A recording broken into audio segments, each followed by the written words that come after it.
ಉಡಾಯಿಸೋ ಖಾರ ಬಣ್ಣ ರುಚಿಯನ್ನು ನೀಡುತ್ತದೆ. ಮೆಣಸಿನ ಪುಡಿ ಚಿಂದಿ ಉಡಾಯಿಸೋ ಖಾರ ಬಣ್ಣ ರುಚಿ. ಬಿಜೆಪಿ ನಾಯಕರು ಲೇವಡಿ ಮಾಡ್ತಾ ಇದ್ದಾರೆ ನೋಡಿ. ಬಿಜೆಪಿ ಅವರಿಗೆ ಕಾಮನ್ ಸೆನ್ಸ್ ಇದ್ರೆ ನಾನು ಹೇಳೋದು ಅರ್ಥ ಆಗುತ್ತೆ. ಅವರಿಗೆ ಸಾಮಾನ್ಯ ಪ್ರಜ್ಞೆ ಇಲ್ಲ ಅಂದ್ರೆ ನಾನು ಏನು ಮಾಡೋಕ್ಕಾಗುತ್ತೆ? 1,25,00,000 ವಾಹನಗಳು ಇವತ್ತು ಬೆಂಗಳೂರು ನಗರದಲ್ಲಿ ಸಂಚಾರ ಮಾಡ್ತಾ ಇರೋದು ಸುಳ್ಳ? ಯಾಕೆ ಬಂದಿದೆ ಇಷ್ಟು ವಾಹನ? ದಟ್ಟಣೆ ಯಾಕಾಗಿದೆ?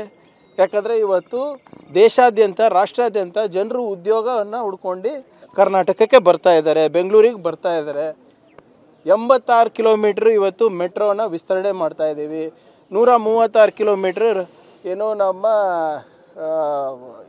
ನಮ್ಮ ಸಬರ್ಬನ್ ರೈಲ್ ಮಾಡ್ತಾ ಇದ್ದೀವಿ. 32 ಕಿಲೋಮೀಟ್ರದ್ದು ಡಬಲ್ ಡೆಕ್ಕರ್ ರಸ್ತೆಗಳು ಮಾಡ್ತಾ ಇದ್ದೀವಿ ಮೆಟ್ರೋ ಮೇಲೆ.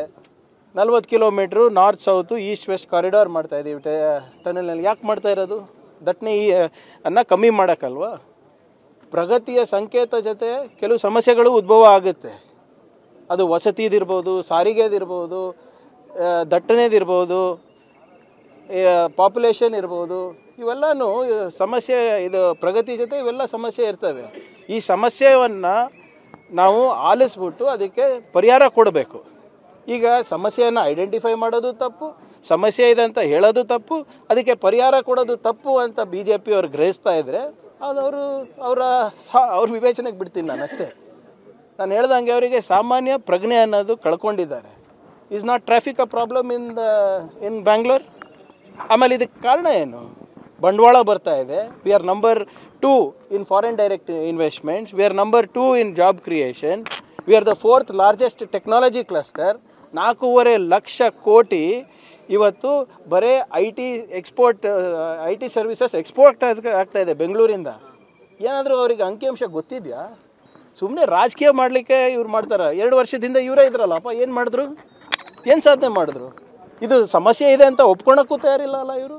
ಈಗ ನಮ್ಮ ಅರ್ಬನ್ ಸೆಂಟರ್ಸ್ನಲ್ಲಿ, ಅದು ಬಾಂಬೆ ಇರ್ಬೋದು, ನಿಮ್ಮ ಡೆಲ್ಲಿ ಇರ್ಬೋದು, ನಿಮ್ಮ ಚೆನ್ನೈ ಇರ್ಬೋದು, ಪುಣೆ ಇರ್ಬೋದು, ನಮ್ಮ ಬೆಂಗಳೂರು ಇರ್ಬೋದು, ಇವೆಲ್ಲ ಸಮಸ್ಯೆ ಇಲ್ವಾ? ವಾಯು ಮಾಲಿನ್ಯದ ಸಮಸ್ಯೆ ಇಲ್ವಾ? ವಸತಿದ ಸಮಸ್ಯೆ ಇಲ್ವಾ? ಪಬ್ಲಿಕ್ ಟ್ರಾನ್ಸ್ಪೋರ್ಟ್ ಸಮಸ್ಯೆ ಇಲ್ವಾ? ಒಂದು ಜವಾಬ್ದಾರಿ ಸರ್ಕಾರದ ಕೆಲಸ ಏನು? ಈ ಪ್ರಾಬ್ಲಮ್ಸ್ನ ಐಡೆಂಟಿಫೈ ಮಾಡಿಬಿಟ್ಟು ಪರಿಹಾರ ಕೊಡೋದು. ಈಗ BJP ಅವ್ರ ಸಮಸ್ಯೆ ಏನಿದೆ ಅದು ಅರ್ಥ ಆಗ್ತಾ ಇಲ್ಲ ನನಗೆ. ಲೇವಡಿ ಮಾಡ್ತಾ ಇದ್ರೆ ಏನಕ್ಕೆ ಲೇವಡಿ ಮಾಡಬೇಕು? ಪರಿಹಾರ ಕೊಡ್ರಿ ಸ್ವಾಮಿ.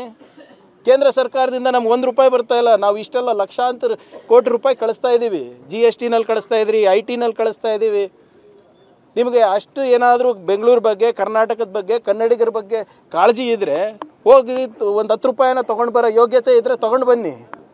ಅದು ಇದು ಬಿಟ್ಟು ಬರೇ ನೀವು ಟೀಕೆ ಮಾಡಿದ್ರೆ ಅದೇ ಹೇಳ್ತಾ ಇರೋದಲ್ಲ. ಇವರು ಮಾಡಲಾರ್ದಂಥ ಕೆಲಸಗಳನ್ನು ನಾವು ಮಾಡ್ತಾ ಇದ್ದೀವಿ ಇವಾಗ. ಈಗ ಹೋದ ಬಾರಿ ನೀವೇ ಹೇಳಿ, ನಮ್ಮ ಮಾಧ್ಯಮ ಸ್ನೇಹಿತರು ಹೇಳಬೇಕು. ಹಿಂದಿನ ಬಾರಿ ನಮ್ಮ ಸರ್ಕಾರ ಇದ್ದಾಗ ಇದೇ ಸಾರಿಗೆ ಸಮಸ್ಯೆ ಇದ್ದಾಗ, ಟ್ರಾಫಿಕ್ ಪ್ರಾಬ್ಲಮ್ ಇದ್ದಾಗ ನಾವೇನಂತ ಪ್ರಪೋಸ್ ಮಾಡಿದ್ವಿ? ಸ್ಟೀಲ್ ಫ್ಲೈಓವರ್ ಮಾಡಿದ್ವಿ. ಸ್ಟೀಲ್ ಫ್ಲೈಓವರ್ ಬೇಡ ಅಂದ್ಬಿಟ್ಟು ಅಭಿಯಾನ ನಡೆಸಿದ್ಯಾರು? ಇದೇ ರಾಜೀವ್ ಚಂದ್ರಶೇಖರ್ ಅವರಲ್ವಾ BJP ಅವರು. ಇವಾಗ ಎಲ್ಲಿದ್ದಾರೆ? ಕರ್ನಾಟಕವನ್ನು ಬಿಟ್ಟು ಓಡೋಗ್ಬಿಟ್ಟಿದ್ದಾರೆ. ಕೇರಳನಲ್ಲಿ ಇದ್ದಾರೆ ಇವಾಗ. ಅವಾಗ ಇವರು ಅಭಿಯಾನ ನಡೆಸಿದವ್ರು ಎಲ್ಲಿದ್ದಾರೆ ಸ್ವಾಮಿ ಇವಾಗೆಲ್ಲರೂ? ಆ ಕಡೆ ಸ್ಟೀಲ್ ಫ್ಲೈಓವರು ಬೇಡ, ಈ ಕಡೆ ಟನಲ್ಲು ಬೇಡ, ಮತ್ತು ಪರ್ಯಾಯ ಮಾರ್ಗ ಏನು? ಏನಾದರೂ ಪರಿಹಾರ ಕೊಡಲಿ. ಆಯಿತು, ನನಗೆ ಆಪ್ಷನ್ A ಇಷ್ಟ ಇಲ್ಲ, option B is the correct option ಅಂದರೆ ಇವ್ಯಾಲ್ಯೂಯೇಟ್ ಮಾಡೋಕ್ಕೆ ರೆಡಿ ಇದ್ದೀವಿ. ಆ ಕಡೆ ಮೇಲ್ಗಡೆಯಿಂದನೂ ಹೋಗೋದು ಬೇಡ, ಕೆಳಗಡೆಯಿಂದನೂ ಹೋಗೋದು ಬೇಡ, ಎಡಕ್ಕೂ ಬೇಡ, ಬಲಕ್ಕೂ ಬೇಡ ಅಂದರೆ ಏನರ್ಥ ಇದು? ಮತ್ತು ಆ ಕಡೆಯಿಂದ ಕೇಂದ್ರ ಸರ್ಕಾರದಿಂದ ₹1 ಥರ ಯೋಗ್ಯತೆ ಇವ್ರು ಯಾರಿಗೂ ಇಲ್ಲ. ಬರೇ ಮಾಧ್ಯಮದಲ್ಲಿ ಕೂತ್ಕೊಂಡು ಮಾತಾಡೋದು ಭಾಳ ಈಸಿ.